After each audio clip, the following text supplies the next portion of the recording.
মূলত তরিকতের সাধনায় মুর্শিদে কামেলের সুনির্দিষ্ট পন্থায় একজন মুরিদকে অনেক ত্যাগ, তিতিক্ষা ও বিপদের মধ্যে স্বীয় মুর্শিদকে স্মরণ করে তাকে হৃদয়ে ধারণ করে ধৈর্যের সাথে আমল এবং গোলামি চালিয়ে যেতে হয়। তরিকার আমলগুলো নিরলস মতন করে যেতে হয়। এই প্রসঙ্গে হযরত খাজা মাইনুদ্দিন চিশতি রহমতুল্লাহ আলাইহি অত্যন্ত চমৎকার ভাবে বলেছেন, তরিকতের পথের প্রথম শর্তই হচ্ছে মুর্শিদের হুকুমের সামনে নিজের বুদ্ধি ও যুক্তিকে কোরবানি করে দেওয়া।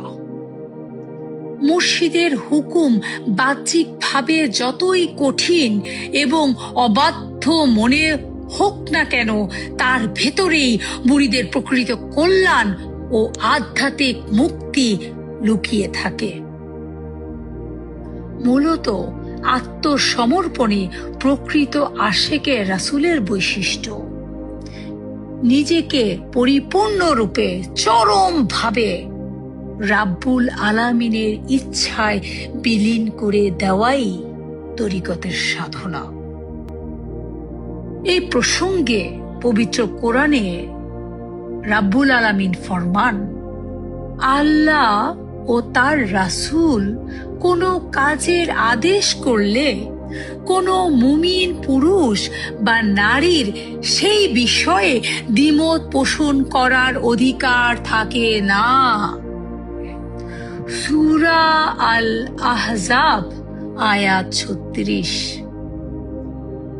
আমি জানি আমার সাধনা জীবনে আমি দেখেছি, আমার তরিকতের সাধনার এত বছরে আমার অভিজ্ঞতা হয়েছে, সাধনায় যারা অনেক বেশি নিজেদেরকে নিয়োজিত ছিলেন, তবে বাহ্যিক আকাঙ্ক্ষা, নিজের অতিরিক্ত বোঝ, নিজে বেশি বুঝি কিংবা অহংকার, এই দোষ ত্রুটিগুলো উচ্চ স্তরের সাধককেও মুহূর্তেই নিচে ফেলে দিয়েছে।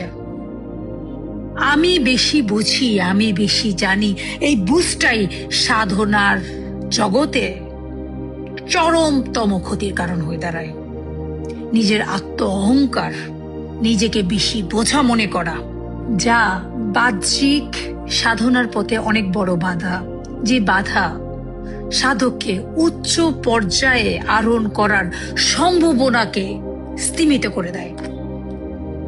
যার অন্তরে নিজের খেয়াল বা দুনিয়াবিধ আকাঙ্ক্ষা বিদ্যমান, সে কখনোই তরিকতের সাধনায় অগ্রগামী হতে পারবে না।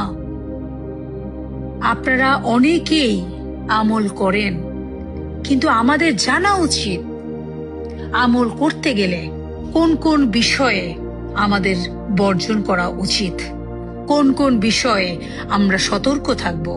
আমাদের জানা উচিত আমাদের পঞ্চ ইন্দ্রিয়কে কখনো যাতে আমরা কুলুষিত না করি। আমাদের পঞ্চ ইন্দ্রিয়কে যথাযথ সংযত ব্যবহার করতে হবে। আমি মুখ দিয়ে যা কিছু বললাম তা বলা যাবে না। আমি যে কোনো আড্ডায় যেতে পারবো না। যে কোনো আড্ডার মানুষের সাথে মিশতে গেলে তাদের পাপের তাসির আপনাদের হৃদয়ে কুলুষিতা তৈরি করবে, যার কারণে আপনি মোরাকাবায় মহান মুর্শিদকে দেখতে পারবেন না, রাহমাতাল লিল আলামিনকে দেখতে পারবেন না, রাব্বুল আলামিনকে দেখতে পারবেন না। রাব্বুল আলামিনকে দেখতে হলে, রাহমাতাল লিল আলামিনকে দেখতে হলে প্রথমেই এই পঞ্চ ইন্দ্রিয়কে সংযত ব্যবহার করতে হবে। চোখ দিয়ে সবকিছু দেখা যাবে না, মুখ দিয়ে সবকিছুই বলে ফেলা যাবে না, অন্তরে যা কিছু ইচ্ছা খেয়াল খুশি মতো চিন্তা করা যাবে না, কারণ অন্তরে আল্লাহ বাস করেন। যেই কাজ আল্লাহ পছন্দ করেন না সেই চিন্তাও আনা যাবে না। কারো ক্ষতি কামনা করা যাবে না, কাউকে ঠকানো যাবে না, কারো উপরে জুলুম করা যাবে না, আল্লাহর সৃষ্টিকে অবজ্ঞা করা যাবে না, কাউকে হেয় করা যাবে না, নিজের স্বার্থে অন্যায়ভাবে কাউকে ব্যবহার করা যাবে না। নামাজ, রোজা, ইবাদত, বন্দিকে যা কিছু করি না কেন লোক দেখানোর উদ্দেশ্যে কোনো কিছু করা যাবে না। নামাজ পড়তে হবে আল্লাহর সন্তুষ্টির জন্য, রোজা করতে হবে, বিনিময়ে আল্লাহকে লাভ করতে হবে। বাহ্যিকভাবে নামাজ পড়ে লাভ হবে না যদি আমি হাকিকতে সালাত অর্জন করতে না পারি। বাহ্যিকভাবে সওম করে লাভ নাই যদি আমি হাকিকতে সওম অর্জন করতে না পারি। এগুলোর হাকিকত, এগুলোর মারেফাত তরিকতের সাধনায় অর্জন করতে হবে। আর যিনি তরিকতের সাধনায় এই বিষয়ে অভিজ্ঞ, তিনি 4টা বিষয়ে বিদ্বান থাকেন: তরিকত, হাকিকত, শরিয়ত এবং মারেফাত। তিনি শুধুমাত্র শরিয়ত লেবাস ধরে থাকবেন না, তিনি শরিয়ত পালন করার পাশাপাশি তরিকতের সাধনা করবেন। তরিকতের সাধনায় তিনি হাকিকত লাভ করবেন। হাকিকতে লাভ করে মারেফতের নিগুড় রহস্য তিনি জানবেন, বুঝবেন এবং তার কাছে যারা আসবেন তারা প্রতিনিয়ত আল্লাহর কাছ থেকে রেসালাতের বার্তা পেয়ে আল্লাহর নির্দেশ মোতাবেক নিজে চলবেন এবং প্রতিটা মানুষকে আল্লাহর মর্জি অনুযায়ী, আল্লাহর ইচ্ছা অনুযায়ী, আল্লাহর বিধান অনুযায়ী তিনি মানুষকে গাইডলাইন করবেন।